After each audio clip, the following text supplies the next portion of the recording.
ನಮಸ್ಕಾರ ಪ್ರಿಯ ರಸಿಕ ವೀಕ್ಷಕರೇ, ವಿಡಿಯೋ ನೋಡ್ತೀರಾ ಆದರೆ ಸಬ್ಸ್ಕ್ರೈಬ್ ಮಾಡಲ್ಲ. ದಯವಿಟ್ಟು ಸಬ್ಸ್ಕ್ರೈಬ್ ಮಾಡಿ, ಹೊಸ ವಿಡಿಯೋ ಮಾಡೋದಕ್ಕೆ ಪ್ರೋತ್ಸಾಹಿಸಿ.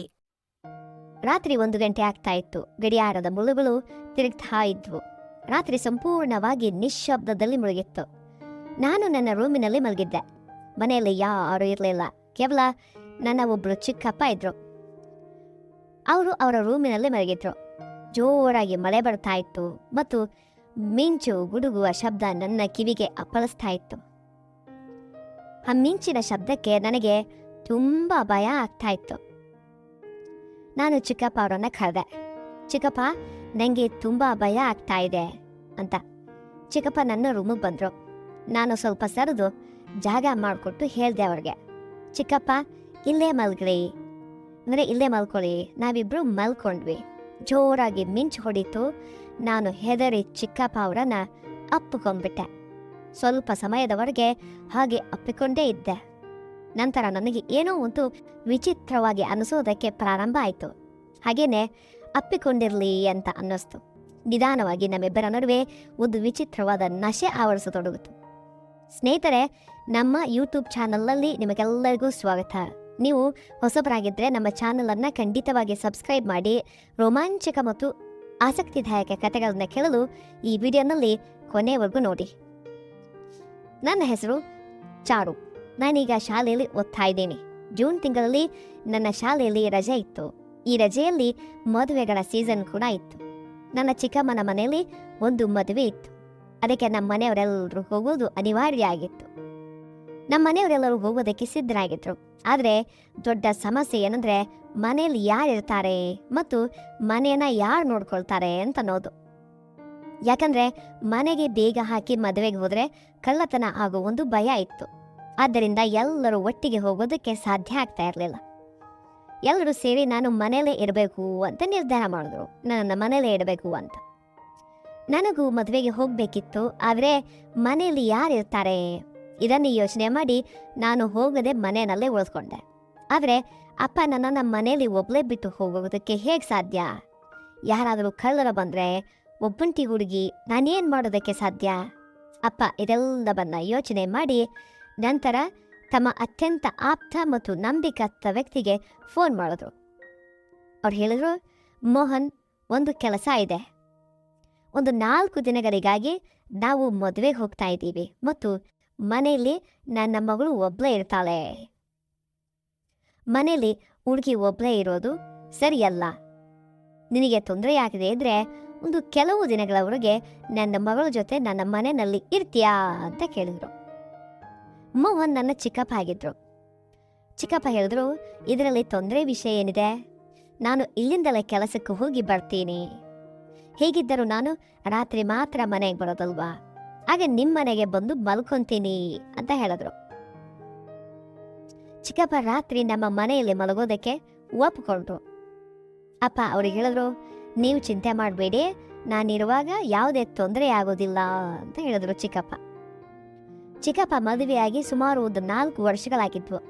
ಅಪ್ಪ ಮತ್ತು ಅಮ್ಮ ಸ್ನಾನ ಮಾಡಿ ಮದುವೆಗೆ ಹೊರಡೋದಕ್ಕೆ ಸಿದ್ಧರಾಗಿ ಸಂಜೆ ಹೊರಟರು. ನಂತರ ಸಂಜೆ ಚಿಕ್ಕಪ್ಪ ಬರುವಾಗ ನನಗೆ ಫೋನ್ ಮಾಡಿ ಕೇಳಿದ್ರು, ಊಟಕ್ಕೆ ಏನು ತಿಂತೀಯಾ ಅಂತ. ನಾನು ಹೇಳಿದೆ, ಚಿಕ್ಕಪ್ಪ ಸ್ವಲ್ಪ ಜಹಾಂಗೀರ್ ತಗೊಳ್ಕೊಂಬನ್ನಿ, ಯಾಕಂದರೆ ನನಗೆ ಜಹಾಂಗೀರ್ ಅಂದರೆ ತುಂಬ ಇಷ್ಟ ಅಂತ. ನಾನು ಚಪಾತಿ ಮತ್ತು ಅನ್ನ ಮಾಡಿದ್ದೆ. ಸಂಜೆ ಚಿಕ್ಕಪ್ಪ ಬಂದಾಗ ತಮ್ಮ ಜೊತೆ ಜಹಾಂಗೀರ್ ಕೂಡ ತಂದಿದ್ರು. ಚಿಕ್ಕಪ್ಪ ಬಂದಾಗ ತುಂಬ ಸುಸ್ತಾಗಿದ್ರು ಮತ್ತು ಹೇಳಿದ್ರು, ಚಾರು, ನೀನು ಊಟ ಬಡಿಸು, ನಾನು ಕೈ ಕಾಲು ಮುಖ ತೊಳ್ಕೊಂಡು ಬರ್ತೇನೆ ಅಂತ. ಇದಕ್ಕೂ ಮೊದಲು ಚಿಕ್ಕಪ್ಪ ನಮ್ಮ ಮನೆಗೆ ಬಂದಿದ್ರು. ಆದ್ದರಿಂದ ನಾವಿಬ್ರು ಸ್ವಲ್ಪ ಫ್ರೆಂಡ್ಸ್ ಆಗಿದ್ವಿ, ಅಂದರೆ ಫ್ರೆಂಡ್ಲಿಯಾಗಿ ಬಿಹೇವ್ ಮಾಡ್ತಾ ಇದ್ವಿ. ಚಿಕ್ಕಪ್ಪ ಮತ್ತು ನನ್ನ ಸಂಬಂಧ ಭಾವನಾದಿನಿ ಥರ ಇತ್ತು. ಯಾಕಂದರೆ ಚಿಕ್ಕಪ್ಪ ಕೈ ಕಾಲು ಮುಖ ತೊಳ್ಕೊಂಡ್ರು ಮತ್ತು ನಾವು ಜೊತೆಯಾಗಿ ಕುಳಿತು ಊಟ ಮಾಡಿದ್ವಿ. ನಂತರ ಮಾತಾಡೋದಕ್ಕೆ ಪ್ರಾರಂಭ ಮಾಡಿದ್ವಿ. ಚಿಕ್ಕಪ್ಪ ನನ್ನನ್ನು ನೋಡಿ ಹೇಳಿದ್ರು, ಚಾರು, ನೀನೀಗ ಮೊದಲಿಗಿಂತಲೂ ಹೆಚ್ಚು ಮುದ್ದಾಗಿದ್ದೀಯಾ. ನಿನ್ನನ್ನು ನೋಡಿದ್ರೆ ನನಗೆ ನನ್ನ ಹಾಸ್ಟೆಲ್ ದಿನಗಳು ನೆನಪಾಗ್ತವೆ. ಆಗ ನನಗೊಬ್ಳು ಗರ್ಲ್ ಫ್ರೆಂಡ್ ಇದ್ಲು. ಅವಳು ತುಂಬ ಸುಂದರಿಯಾಗಿದ್ಲು. ನನ್ನ ಕ್ಲಾಸಿನ ಹುಡುಗರೆಲ್ಲರೂ ಅವಳ ಮೇಲೆ ಜೀವ ಬಿಡ್ತಾ ಇದ್ರು. ಆದರೆ ಅವಳು ನನ್ನ ಮೇಲೆ ಫಿದಾ ಆಗೋಗಿದ್ಲು. ಚಿಕ್ಕಪ್ಪ ಮಾತುಗಳನ್ನು ಕೇಳಿ ನಾನು ನಗುತ್ತಾ ಹೇಳಿದೆ, ಚಿಕ್ಕಪ್ಪ ನೀವು ಈಗಲೂ ತುಂಬ ಹ್ಯಾಂಡ್ಸಮ್ ಆಗಿದ್ದೀರಿ, ನಿಮಗಿನ್ನೂ ಗರ್ಲ್ ಫ್ರೆಂಡ್ ಇರ್ಬೋದು. ಚಿಕ್ಕಪ್ಪ ಹೇಳಿದ್ರು, ಇಲ್ಲ ಚಾರು, ಮದುವೆಯಾದಾಗಿನಿಂದ ನನಗೆ ಒಬ್ಬಳನ್ನೇ ನಿಭಾಯಿಸೋದಕ್ಕೆ ಸಾಧ್ಯವಾಗ್ತಾ ಇಲ್ಲ, ಅಂದರೆ ಮದುವೆ ಆಗಿರೋಳನ್ನ ನಿಭಾಯಿಸೋಕ್ಕೆ ಸಾಧ್ಯವಾಗ್ತಾ ಇಲ್ಲ ಅಂತ. ಇಷ್ಟು ಹೇಳಿ ಚಿಕ್ಕಪ್ಪ ನಗೋದಕ್ಕೆ ಪ್ರಾರಂಭ ಮಾಡಿದ್ರು. ಅವರ ಮಾತುಗಳನ್ನು ಕೇಳಿ ನಾನು ಕೂಡ ನಗತೊಡಗಿದೆ. ನಾನು ಚಿಕ್ಕಪ್ಪ ಕೇಳಿದೆ, ಚಿಕ್ಕಪ್ಪ ಚಹಾ ಕುಡಿತೀರಾ ಅಂತ.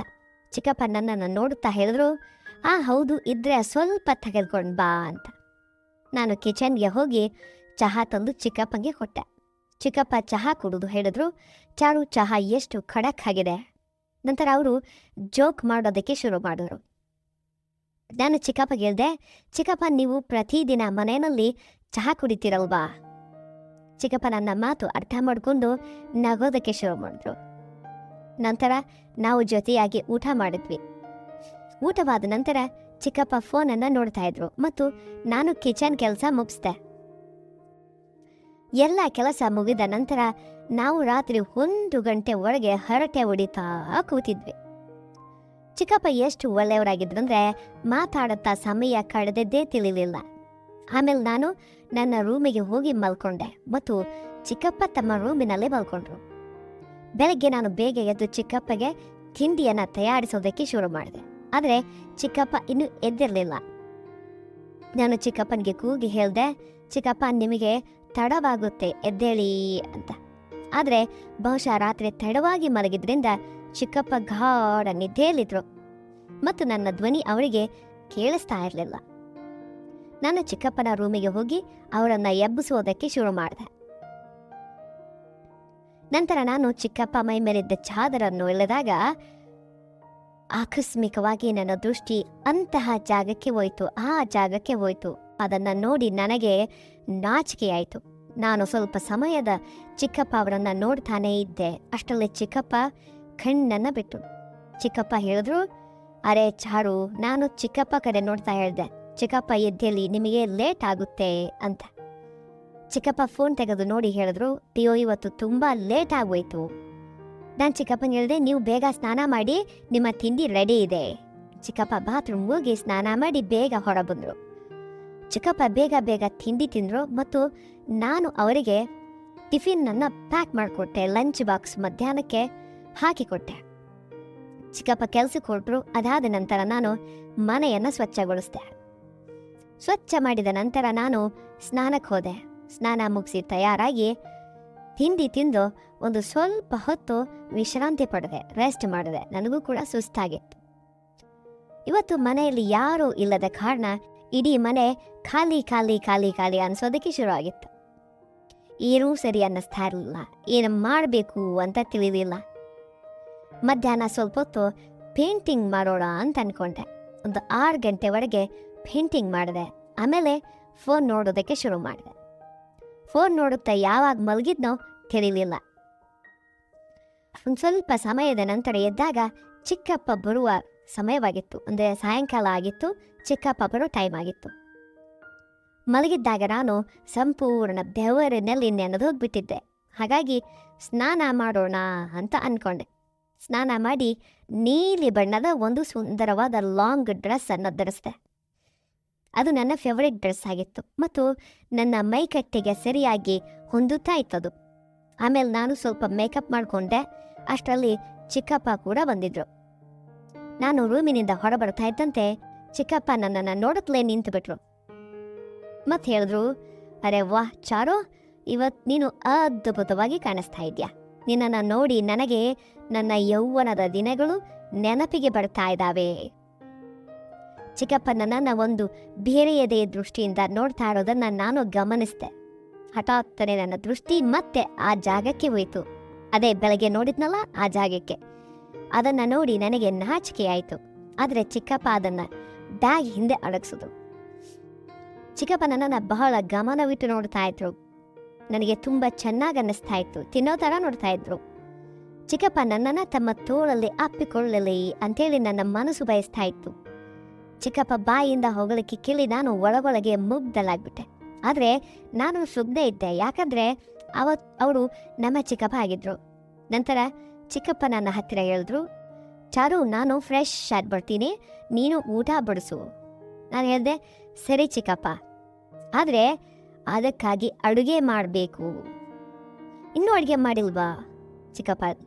ಸರಿ, ನೀನು ಅಡುಗೆ ಮಾಡು, ಅಲ್ಲಿವರೆಗೆ ನಾನು ಒಂದು ಸ್ವಲ್ಪ ರೆಸ್ಟ್ ಮಾಡ್ತೀನಿ, ವಿಶ್ರಾಂತಿ ಪಡಿತೀನಿ ಅಂತ ನಾನು ಹೇಳಿದೆ. ಸರಿ ಚಿಕ್ಕಪ್ಪ. ಚಿಕ್ಕಪ್ಪ ಅಲ್ಲೇ ಸೋಫಾದ ಮೇಲೆ ಕೂತು ವಿಶ್ರಾಂತಿಯನ್ನು ಪಡಿತಾ ಇದ್ದ. ಮತ್ತು ನಾನು ಅಡುಗೆ ಮಾಡೋದಕ್ಕೆ ಕಿಚನ್ಗೆ ಹೋದೆ. ಚಿಕ್ಕಪ್ಪ ಕುಳಿತಿದ್ದ ಜಾಗದಿಂದ ಕಿಚನ್ ಸ್ಪಷ್ಟವಾಗಿ ಕಾಣಿಸ್ತಾ ಇತ್ತು. ಅಡುಗೆ ಮಾಡೋದೆಲ್ಲ ಅಲ್ಲಿ ಕಾಣಿಸ್ತಾ ಇತ್ತು. ನಾನು ಪದೇ ಪದೇ ಹಿಂದೆ ತಿರುಗಿ ನೋಡಿದಾಗ ಚಿಕ್ಕಪ್ಪನ ದೃಷ್ಟಿ ನನ್ನ ಮೇಲೇನೇ ಇತ್ತು.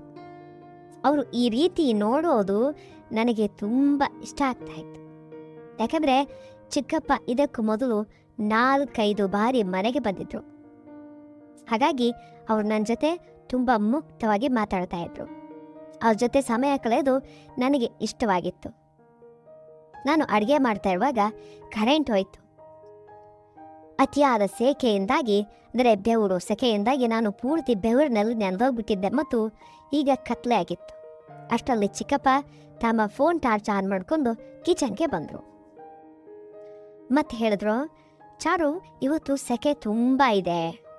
ಅದಕ್ಕೆ ನಾನು ಹೇಳಿದೆ, ಹಾಂ ಹೌದು ಚಿಕ್ಕಪ್ಪ, ಇವತ್ತು ಈಗ ಕರೆಂಟ್ ಕೂಡ ಹೋಯಿತು, ಇನ್ವರ್ಟರ್ ಕೂಡ ಇಲ್ಲ ಅಂತೇಳಿ ಚಿಕ್ಕಪ್ಪ ಟಾರ್ಚನ್ನು ತೋರಿಸಿದ್ರು ಮತ್ತು ನಾನು ಕಿಚನ್ನಲ್ಲಿ ಮೇಣದ ಬತ್ತಿ ಹಚ್ಚಿ ಇಟ್ಟೆ. ಚಿಕ್ಕಪ್ಪ ಹೇಳಿದ್ರು, ಚಾರು, ನೀನು ಬೆವರಿನಲ್ಲಿ ಪೂರ್ತಿ ನೆಂದೋಗ್ಬಿಟ್ಟಿದ್ಯಾ, ನಾನೇನಾದರೂ ಸಹಾಯ ಮಾಡ್ಲಾ? ಆಗ ನಾನು ಕೂಡ ಪರದಾಡ್ತಾ ಇದ್ದೆ. ಹಾಗಾಗಿ ಸರಿ ಅಂತ ಹೇಳಿದೆ. ಚಿಕ್ಕಪ್ಪ ಅಡುಗೆ ಮನೆಯಲ್ಲಿ ನನಗೆ, ಅಂದರೆ ಅಡುಗೆ ಮಾಡೋದಕ್ಕೆ ನನಗೆ ಸಹಾಯ ಮಾಡಿದ್ರು ಮತ್ತು ನಾವು ಮಾತಾಡ್ತಾ ಅಡುಗೆ ಮಾಡಿದ್ವಿ. ಸ್ವಲ್ಪ ಸಮಯದಲ್ಲೇ ಕರೆಂಟ್ ಕೂಡ ಬಂತು. ಚಿಕ್ಕಪ್ಪ ನನ್ನ ಕಡೆ ನೋಡ್ತಾ ಇದ್ರು. ಬೆವರಿನಲ್ಲಿ ನೆನೆದ್ರಿಂದ ನನ್ನ ದೇಹದ ಆಕಾರ ಸ್ಪಷ್ಟವಾಗಿ ಕಾಣಿಸ್ತಾ ಇತ್ತು. ಆ ಒಂದು ಬೆಳಕಿನಲ್ಲಿ ನಾನು ಕೂಡ ಸ್ವಲ್ಪ ಅವರ ಕಡೆ ತಿರುಗಿದೆ. ಇದರಿಂದ ಅವರು ನನ್ನನ್ನು ಸುಲಭವಾಗಿ ನೋಡಬಹುದಾಗಿತ್ತು. ಆಮೇಲೆ ನಾನು ಚಿಕ್ಕಪ್ಪಗೆ ಹೇಳಿದೆ, ಚಿಕ್ಕಪ್ಪ ನೀವು ರೆಸ್ಟ್ ಮಾಡಿ, ಅಡುಗೆ ತಯಾರಾಗ್ತಾ ಇದೆ. ಚಿಕ್ಕಪ್ಪ ನನ್ನ ಕಡೆ ಕೂಲರನ್ನು ತಿರುಗಿಸಿ ವಿಶ್ರಾಂತಿ ಪಡೆದ್ರು. ಕರೆಂಟ್ ಬಂದಿತ್ತು. ಸ್ವಲ್ಪ ಹೊತ್ತಿನ ನಂತರ ಅಡುಗೆ ತಯಾರಾಯಿತು. ಕಿಚನ್ ಕೆಲಸ ಮುಗಿದ ನಂತರ ಮತ್ತೆ ಸ್ನಾನ ಮಾಡೋಣ ಅಂತ ಅಂದ್ಕೊಂಡೆ. ಚಿಕ್ಕಪ್ಪ ಸೋಫಾದ ಮೇಲೆ ಕೂತ್ಕೊಂಡು ತಮ್ಮ ಕೆಲಸ ಮಾಡ್ತಾ ಇದ್ರು. ನಾನು ಚಿಕ್ಕಪ್ಪಗೆ ಹೇಳ್ದೆ, ಚಿಕ್ಕಪ್ಪ ನಾನು ಸ್ನಾನಕ್ಕೆ ಹೋಗ್ತಾ ಇದ್ದೀನಿ. ಚಿಕ್ಕಪ್ಪ ಸರಿ ಅಂತ ಹೇಳಿದ್ರು. ನಾನು ಸ್ನಾನ ಮಾಡಿ ಒಂದು ಶರ್ಟ್ ಮತ್ತು ಫ್ರಾಕನ್ನು ಧರಿಸ್ದೆ. ಅದನ್ನು ಚಿಕ್ಕಪ್ಪ ನನಗೆ ನನ್ನ ಹುಟ್ಟು ಹಬ್ಬಕ್ಕೆ ಗಿಫ್ಟ್ ಆಗಿ ನೀಡಿದ್ರು. ತುಂಬ ಚೆನ್ನಾಗಿತ್ತು, ನೋಡೋದಕ್ಕೆ ಟ್ರಾನ್ಸ್ಪರೆಂಟ್ ಆಗಿತ್ತು. ಇವತ್ತು ನಾನು ಆ ಶಾರ್ಟ್ ಡ್ರೆಸ್ ಧರಿಸಿ ಬಂದಾಗ ಚಿಕ್ಕಪ್ಪ ಅವರ ಕಣ್ಣುಗಳು ಅರಳಿದ್ವು.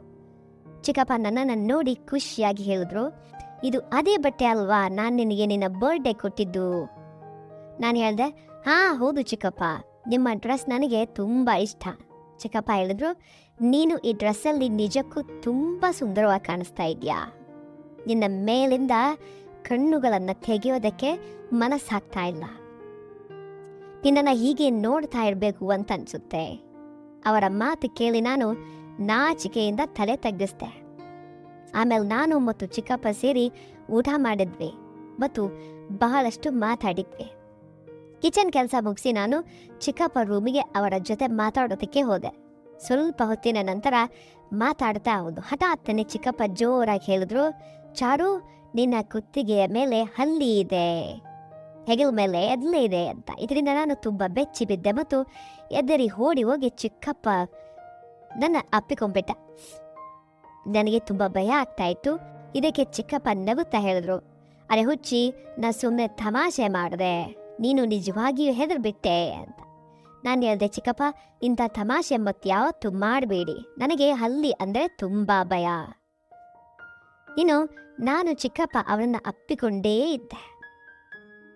ಎದೆಗೆ ಎದೆ ಟಚ್ ಆಗ್ತಾ ಇತ್ತು. ಚಿಕ್ಕಪ್ಪ ನನ್ನನ್ನು ತಮ್ಮ ತೋಳಲ್ಲಿ ಬಂಧಿಸಿದ್ರು. ನಾನು ಸ್ವಲ್ಪ ನಾಚುತ್ತಾ ಅವರಿಂದ ದೂರ ಆದೆ. ನಾನು ಚಿಕ್ಕಪ್ಪಗೆ ಸಾರಿ ಕೇಳಿದೆ. ಆದರೆ ಚಿಕ್ಕಪ್ಪ ಹೇಳಿದ್ರು, ಅರೆ ಹುಚ್ಚಿ, ಪರವಾಗಿಲ್ಲ, ನಾವಿಬ್ರು ಫ್ರೆಂಡ್ಸ್ ಅಲ್ವಾ, ಇಷ್ಟೆಲ್ಲ ಆಗುತ್ತೆ ಬಿಡು. ಹೇಗಿದ್ರು ನಾನು ನಿನ್ನನ್ನು ನನ್ನ ಪುಟ್ಟ ಹೆಂಡತಿಯ ತಂಗಿ ಅಂತ ಭಾವಿಸ್ತೇನೆ. ಇಷ್ಟು ಹೇಳಿ ಚಿಕ್ಕಪ್ಪ ಮೂಗುಳ್ನಕ್ರು. ಆಮೇಲೆ ಚಿಕ್ಕಪ್ಪ ಹೇಳಿದ್ರು, ಇವತ್ತು ನೀನು ಇಲ್ಲೇ ನನ್ನ ಜೊತೆ ಮಲ್ಕೋ, ಯಾಕಂದ್ರೆ ನೀನು ತುಂಬ ಹೆದರಿದ್ಯಾ, ನನ್ನ ಅವ್ರ ಜೊತೆನೆ ಮಲ್ಕೋ ಅಂತ ಹೇಳಿದ್ರು. ಇದಕ್ಕೆ ನಾನು ಒಂದು ಸ್ವಲ್ಪ ಹೊತ್ತು ಯೋಚನೆ ಮಾಡಿದೆ. ಆಮೇಲೆ ನಂತರ ಮೌನವಾಗಿ ಚಿಕ್ಕಪ್ಪ ಹತ್ರ ಕೂತ್ಕೊಂಡೆ. ಅಷ್ಟರಲ್ಲಿ ಮತ್ತೆ ಕರೆಂಟ್ ಹೋಯ್ತು. ರಾತ್ರಿ ಸುಮಾರು 1 ಗಂಟೆಯ ಸಮಯ. ಆಗ ಚಿಕ್ಕಪ್ಪ ಫೋನ್ ಲೈಟ್ ಆನ್ ಮಾಡಿ ಹೇಳಿದ್ರು, ಬಾ ಇವತ್ತು ಟೆರೆಸ್ ಮೇಲೆ ಮಲ್ಕೊಳ್ಳೋಣ ಅಂಥೇಳಿ. ಈ ಮಾತಿಗೆ ನಾನು ಕೂಡ ಒಪ್ಕೊಂಡೆ. ಚಿಕ್ಕಪ್ಪ ಹಾಸಿಗೆ ಮತ್ತು ನಾನು ಸೊಳ್ಳೆ ಪರದೆ ತಗೊಂಡು ಟೆರೆಸ್ಗೆ ಬಂದ್ವಿ. ಟೆರೆಸ್ ಮೇಲೂ ತುಂಬ ಸೆಕೆ ಇತ್ತು, ಬೇಸಿಗೆ ಸಮಯ, ಮತ್ತೆ ಕರೆಂಟ್ ಇನ್ನೂ ಬಂದಿರಲಿಲ್ಲ. ಹಾಗಾಗಿ ನಮಗೆ ಬೇರೆ ದಾರಿ ಇರಲಿಲ್ಲ. ಸ್ವಲ್ಪ ಹೊತ್ತು ಮಲ್ಕೊಂಡ ನಂತರ ನಮ್ಮ ಮೈಯಿಂದ ಮತ್ತೆ ಬೆವರು ಬರತೊಡಗಿತು. ಆಗ ನಾನು ಚಿಕ್ಕಪ್ಪಗೆ ಹೇಳಿದೆ, ಇಲ್ಲಿ ತುಂಬ ಸೆಕೆ ಆಗ್ತಾ ಇದೆ ಅಂತ. ಚಿಕ್ಕಪ್ಪ ಹೇಳಿದ್ರು, ನೀನು ಬೇಜಾರು ಮಾಡ್ಕೊಳ್ತಾ ಇದ್ರೆ ಒಂದು ಮಾತು ಹೇಳ ಅಂತ.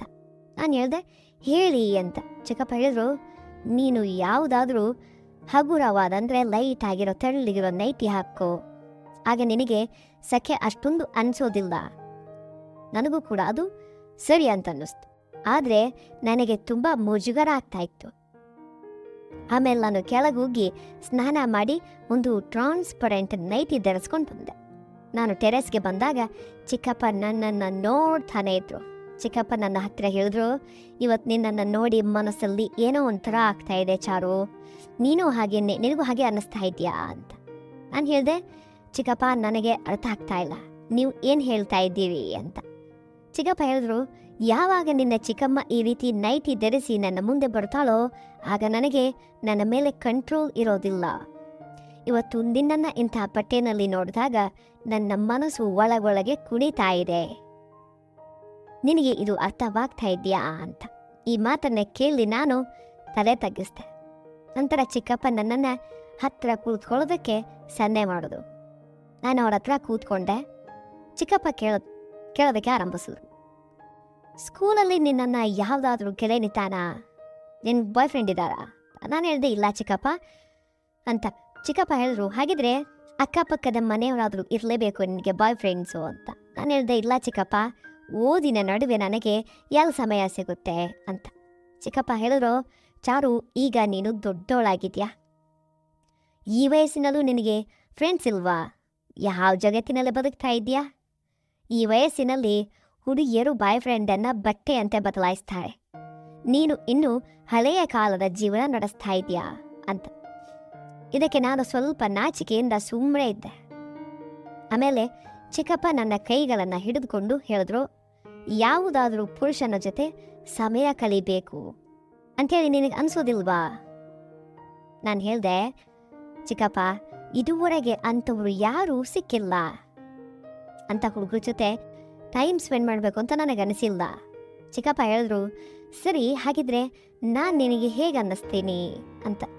ನಾನು ಹೇಳಿದೆ, ಚಿಕ್ಕಪ್ಪ, ನೀವು ತುಂಬ ಹ್ಯಾಂಡ್ಸಮ್ ಆಗಿದ್ದೀರಾ. ಅದಕ್ಕೆ ಚಿಕ್ಕಪ್ಪ ಹೇಳಿದ್ರು, ಸರಿ, ನನ್ನ ಜೊತೆ ಮಾತಾಡೋದಕ್ಕೆ ನಿನಗೆ ಹೇಗೆ ಅನಿಸುತ್ತೆ ಅಂತ. ನಾನು ಹೇಳಿದೆ, ಚಿಕ್ಕಪ್ಪ, ತುಂಬ ಚೆನ್ನಾಗಿ ಅನಿಸುತ್ತೆ.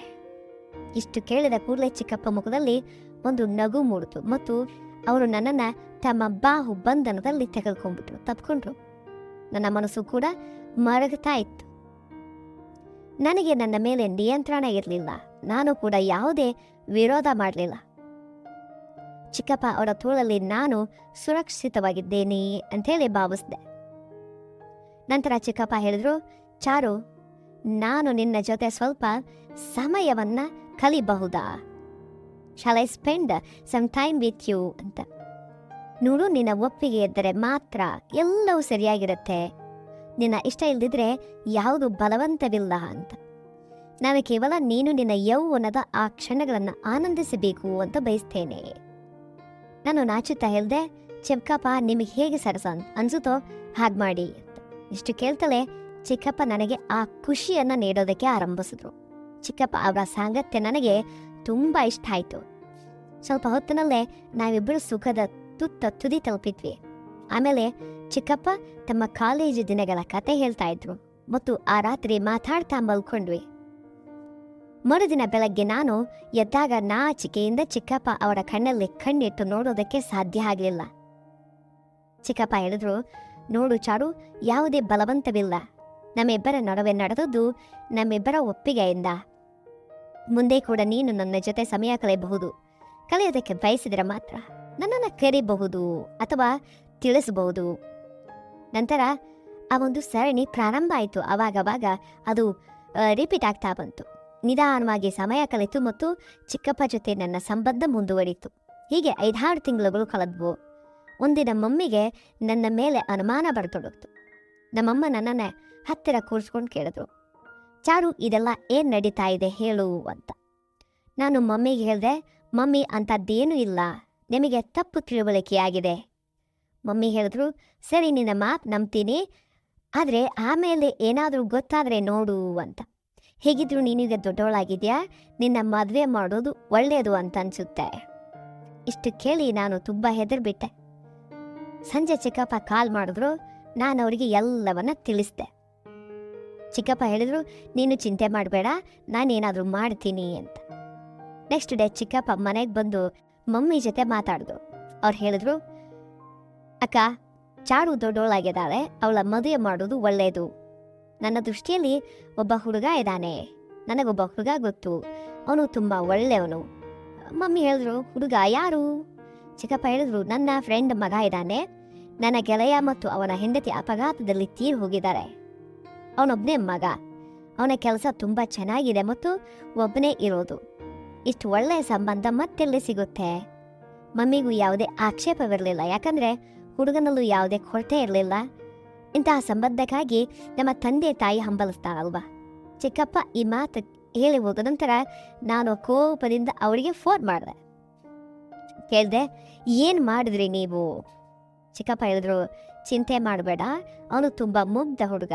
ಮದುವೆ ನಂತರವೂ ನಮ್ಮ ಸಂಬಂಧದಲ್ಲಿ ಯಾವುದೇ ಕೊರತೆಯಾಗೋದಿಲ್ಲ. ನೀನು ನಿನ್ನ ಪತಿಯ ಜೊತೆಗೂ ಸುಖವಾಗಿರು ಮತ್ತು ನನ್ನ ನೆನಪಾದಾಗ ನನ್ನನ್ನು ಕರೀತಾ ಇರು. ಇಷ್ಟು ಹೇಳಿ ನಾನು ಕೂಡ ಖುಷಿಯಾಗ್ಬಿಟ್ಟೆ. ಇಷ್ಟೊಂದು ಕೇಳಿ ಕೆಲವೇ ದಿನಗಳಲ್ಲಿ ನನ್ನ ಮದುವೆ ಕೂಡ ಆಯಿತು. ನನ್ನ ಪತಿ ತುಂಬ ಮುಗ್ಧ ಆಗಿದ್ದ ಮತ್ತು ನನ್ನ ಪ್ರತಿಯೊಂದು ಆಸೆಯನ್ನು ಕೂಡ ಪೂರೈಸ್ತಾ ಇದ್ದ. ನನಗೆ ಅವನ ಬಗ್ಗೆ ಯಾವುದೇ ದೂರು ಇರಲಿಲ್ಲ. ಸಮಯ ಕಲಿತಾ ಹೋಯಿತು. ಮದುವೆಯಾಗಿ ಸುಮಾರು 3 ವರ್ಷಗಳಾದರೂ ಚಿಕ್ಕಪ್ಪ ಮತ್ತು ನನ್ನ ಸಂಬಂಧ ಹಾಗೇನೇ ಇತ್ತು. ಕೆಲವೊಮ್ಮೆ ನನಗೆ ಅನ್ನಿಸ್ತಾ ಇತ್ತು, ನಾನು ಮಾಡ್ತಾ ಇರೋದು ತಪ್ಪು ಅಂಥೇಳಿ. ಯಾಕಂದರೆ ಈಗ ನನ್ನ ಮದುವೆ ಆಗಿದೆ ಮತ್ತು ನಾನು ನನ್ನ ಗಂಡನಿಗೆ ಮೋಸ ಮಾಡ್ತಾ ಇದ್ದೀನಿ. ಆದರೆ ನನಗೆ ಚಿಕ್ಕಪ್ಪನ ಜೊತೆ ಸಮಯ ಕಳೆಯೋದು ಕೂಡ ತುಂಬ ಇಷ್ಟವಾಗಿತ್ತು. ನನ್ನ ಪತಿಯನ್ನು ನಾನು ಪ್ರೀತಿಸೋದಿಲ್ಲ ಅಂತೇನಿಲ್ಲ, ಅಂದರೆ ನನ್ನ ಗಂಡಿಗೆ ನಾನು ಪ್ರೀತಿ ಮಾಡೋಲ್ಲ ಅಂತಲ್ಲ, ಅವರು ನನ್ನನ್ನು ಅತಿಯಾಗಿ ಪ್ರೀತಿಸ್ತಾ ಇದ್ರು. ಸಮಯ ಕಳೆದು ಮದುವೆಯಾಗಿ ಸುಮಾರು 4 ವರ್ಷ ಆದವು. ಈಗ ನನಗೊಬ್ಬ ಮಗ ಇದ್ದಾನೆ. ಆಮೇಲೆ ನನಗೆ ಅನ್ನಿಸ್ತು, ಈಗ ನಾನು ಈ ಸಂಬಂಧವನ್ನು ಕೊನೆಗೊಳಿಸ್ಬೇಕು, ನಮ್ಮ ಚಿಕ್ಕಪ್ಪನ ಜೊತೆಗೆ ಇರುವ ಸಂಬಂಧವನ್ನು ಕೊನೆಗೊಳಿಸ್ಬೇಕು ಅಂತ. ಒಂದು ವೇಳೆ ನನ್ನ ಪತಿಗೆ ವಿಷಯ ತಿಳಿದ್ರೆ ನನ್ನ ಸಂಸಾರ ಹಾಳಾಗಬಹುದು. ಆದ್ದರಿಂದ ಚಿಕ್ಕಪ್ಪ ಜೊತೆ ಮಾತಾಡೋದಕ್ಕೆ ನಿರ್ಧಾರ ಮಾಡಿದೆ. ಸಂಜೆ ಚಿಕ್ಕಪ್ಪ ಅವರನ್ನ ಮನೆ ಕರೆಸಿ ಎದುರು ಬದುರು ಕುಳಿತು ಮಾತಾಡಿದೆ.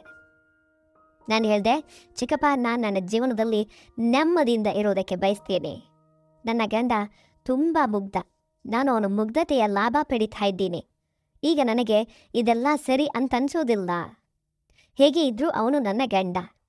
ಅವನು ನನಗೆ ಯಾವತ್ತೂ ತೊಂದರೆ ಕೊಟ್ಟಿಲ್ಲ, ಆದರೆ ನಾನು ಅವನಿಗೆ ಮೋಸ ಮಾಡ್ತಾ ಇದ್ದೀನಿ ಅಂತ ಹೇಳಿದೆ. ಮದುವೆಗೆ ಮೊದಲು ನಮ್ಮ ನಡುವೆ ಇದ್ದದ್ದು ಬೇರೆ ವಿಷಯ, ಆದರೆ ಈಗ ನಾನು ಮದುವೆಯಾಗಿ ಒಬ್ಬ ಮಗುವಿನ ತಾಯಿಯಾಗಿದ್ದೇನೆ.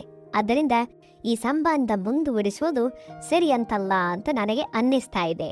ಒಂದು ವೇಳೆ ಚಿಕ್ಕಮ್ಮಗೆ ಈ ವಿಷಯ ತಿಳಿದ್ರೆ ನಿಮ್ಮ ಜೀವನವು ಹಾಳಾಗಬಹುದು ಮತ್ತು ನನ್ನ ಜೀವನವೂ ಕೂಡ ಹಾಳಾಗಬಹುದು. ಹಾಗಾಗಿ ಈ ಸಂಬಂಧವನ್ನು ಇಲ್ಲಿಗೆ ಕೊನೆಗೊಳಿಸೋಣ. ಇದಕ್ಕೆ ಚಿಕ್ಕಪ್ಪ ಕೂಡ ಒಪ್ಪಿದ್ರು ಮತ್ತು ಹೇಳಿದ್ರು, ಚಾರು, ನೀನು ಹೇಳ್ತಾ ಇರೋದು ಸರಿ. ಇಷ್ಟು ಹೇಳಿ ಚಿಕ್ಕಪ್ಪ ಜೊತೆಗಿನ ಎಲ್ಲ ಸಂಬಂಧವನ್ನು ಕೊನೆಗೊಳಿಸ್ಕೊಂಡೆ. ಈಗ ನಾನು ನೆಮ್ಮದಿಯಾಗಿದ್ದೇನೆ. ಕಳೆದ ಕೆಲವು ದಿನಗಳಿಂದ ನನಗೆ ಆಗ್ತಾ ಇದ್ದ ಒಂದು ಆತಂಕ ಈಗಿರಲಿಲ್ಲ. ನಾನು 2 ಬಗೆಯ ಜೀವನ ನಡೆಸಿ ಸಾಕಾಗಿದ್ದೆ. ಆರಂಭದಲ್ಲಿ ಅದೆಲ್ಲವೂ ಚೆನ್ನಾಗಿ ಅಂತ ಅನಿಸ್ತು, ಆದರೆ ಈಗ ನನಗೆ ನಾಚಿಕೆ ಆಗ್ತಾ ಇತ್ತು. ಹಾಗಾಗಿ ನಾನು ಈ ನಿರ್ಧಾರವನ್ನು ತೆಗೆದುಕೊಂಡೆ. ನನ್ನ ನಿರ್ಧಾರ ಸರಿನಾ ತಪ್ಪ, ವಯಸ್ಸಲ್ಲಿ ಮಾಡಿರುವಂತಹದ್ದು ಸರಿಯಾ ತಪ್ಪ ಅನ್ನೋದನ್ನು ಹೇಳಿ. ಸ್ನೇಹಿತರೆ, ಈ ಕತೆ ನಿಮಗೆ ಹೇಗೆ ಅನ್ನಿಸ್ತು ಕಮೆಂಟ್ ಮಾಡಿ ತಿಳಿಸಿ. ಈ ಕತೆ ಇಷ್ಟ ಆಗಿದ್ರೆ ಲೈಕ್ ಮಾಡಿ ಮತ್ತು ಸ್ನೇಹಿತರ ಜೊತೆ ಶೇರ್ ಮಾಡಿ. ಇಂತಹ ರೋಮಾಂಚಕ ಕತೆಗಳಿಗಾಗಿ ನಮ್ಮ ಚಾನಲನ್ನು ಸಬ್ಸ್ಕ್ರೈಬ್ ಮಾಡಿ. ನಿಮ್ಮ ಪ್ರೋತ್ಸಾಹ ನಮಗೆ ಅತ್ಯಗತ್ಯ. ಕತೆಗಳ ಕಳ್ಳರ ಬಗ್ಗೆ ಗಮನ ಇರಲಿ ಪ್ರಿಯ ಸ್ನೇಹಿತರೆ. ಇನ್ನೊಂದು ಕಥೆಯೊಂದಿಗೆ ಭೇಟಿಯಾಗೋಣ. ಧನ್ಯವಾದಗಳು. ಶುಭ ದಿನ. We love you.